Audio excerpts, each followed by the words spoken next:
Dalam hubungan internasional bernegara di era saat ini, terjadi pergeseran kekuatan aksis sentral karena masing-masing negara lebih berkepentingan mengelola dalam negerinya terlebih dahulu. Every country for their own. Semenjak COVID dan perang di Ukraina, setiap negara jadi fokus urusin negara sendiri-sendiri. Keputusan banyak negara, decoupling, memisahkan diri, meninggalkan hegemoni Barat menjadi semakin nyata. Kita semua tahu, hegemoni Barat di bawah Amerika memaksa dunia secara global bersatu di bawah dolar, ekonomi Barat, dan aturan Barat. New World Order itu adalah ikut aturannya Amerika dan sekutu Barat yang dibungkus dengan kebijakan lembaga multilateral seperti PBB, IMF, World Bank, perusahaan swasta multinasional atau VOC-nya modern milik Amerika dan Barat, dan lain sebagainya. Namun perlahan dunia bergeser. Perlahan dunia sadar bahwa ternyata yang untung hanya hegemoni Barat. Salah satunya mereka membangun aliansi kekuatan ekonomi. Ada 5 negara yang tumbuh cepat mereka bergabung dalam BRIC, yaitu negara Brazil, Rusia, India, China, South Africa, yaitu semua disingkat menjadi BRIC. Diperkuat dengan kunjungan Presiden Afrika Selatan Cyril Ramaphosa ke Saudi Arabia kemarin, yang mana dia, Ramaphosa, mendeklarasi satu hal yang sangat mengejutkan dunia. Katanya, MBS, Muhammad bin Salman, putra mahkota Saudi, menyatakan negaranya, Saudi, ingin bergabung ke BRIC. BRIC dibangun memang untuk melawan hegemoni Barat dalam bidang global ekonomi dan geopolitik kawasan. Perdagangan antara negara BRIC hanya 5% pakai dolar, sisanya pakai mata uang masing-masing. Sungguh kekuatan penggembosan dolar yang dahsyat dalam 10 tahun terakhir ini oleh BRIC. Lalu, apa yang terjadi kalau Saudi Arabia jadi bergabung dengan BRIC? Ada baiknya Indonesia bergabung dengan BRIC karena faktor terpenting negara Indonesia adalah ketahanan energi, terutama minyak bumi. Indonesia bisa bayar pakai rial dan rupiah ke Saudi. Kembali ke Saudi. Saudi melawan Amerika dalam 1 bulan ini sudah 2 kali dan akan jadi 3 kali dengan tidak akan hadirnya Saudi dalam Investor Summit di Amerika akhir bulan ini, yang mana Investor Summit merupakan undangan resmi pemerintah Amerika. Saudi tidak datang, tidak kirim delegasi, tidak invest. Saudi agaknya sudah geram dengan Amerika. Saudi pertama melawan Amerika dengan tidak menuruti saran Biden adalah dalam strategi OPEC diperintahkan untuk menaikkan produksi agar harga minyak dunia turun. Namun Saudi melakukan sebaliknya dengan OPEC.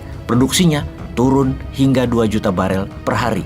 Amerika sesungguhnya ingin OPEC meningkatkan produksi adalah bentuk otoritariannya Amerika. Tapi OPEC Plus dengan berani menantang, malah turunkan produksi yang membuat harga minyak bumi naik. Kemudian MBS membuat Amerika harus bayar 0,20 dolar lebih mahal dari harga umum. Kuapok kon Amerika. Kemudian yang kedua, Saudi menyatakan berminat akan gabung dengan BRIC yang akan mengadakan summit di pertemuan tingkat tinggi negara-negara BRIC di Afrika Selatan tahun depan. Saudi melamar bergabung untuk menjadi anggota ke-6. Secara prinsipil, BRIC adalah alternatif kekuatan untuk membuat negara masing-masing menjadi berdaulat, tidak dikendalikan hegemoni Barat. Itu prinsip awal berdirinya BRIC yang menjadi minat banyak negara untuk ikut bergabung. Bergabungnya Saudi adalah pukulan telak bagi Barat. Kita semua tahu bahwa sesama negara BRIC transaksi perdagangannya masing-masing negara sudah pakai mata uang masing-masing. Jadi apa yang terjadi ketika pembelian minyak bumi Saudi juga pakai mata uang masing-masing? Dolar menurun peminatnya, dolar ambyar, dan nilainya akan turun karena berkurang yang bertransaksi, bahkan tidak jadi devisa negara lagi. Dolar yang sudah lama dipakai dalam transaksi dengan minyak, karena itu disebut petrodolar, mendapat tantangan dari Saudi kali ini. Karena strategi ingin menguatkan rial, jadi mata uang kuat dunia adalah membeli minyak pakai rial, bukan pakai dolar. Saudi dalam grand plan arah bernegaranya Saudi 2030 memang akan melakukan banyak perubahan. Pertama, menjadikan Saudi property country melayani tamu Allah sampai akhir zaman. Kemudian membangun kekuatan militer terkuat di kawasan. Hal ini baru sadar ya Saudi ini. Kenapa nggak dari dulu pakai rialnya, nggak usah pakai dolar? Ya sudah, sadar sekarang ya nggak apa-apa. Yang penting langsung bertindak, dedolarisasi. Sama seperti strategi New Mind 2045, dedolarisasi pakai emas dan rupiah untuk transaksi mineralnya Indonesia. Makanya ada baiknya Indonesia join BRIC. Jadi tenang.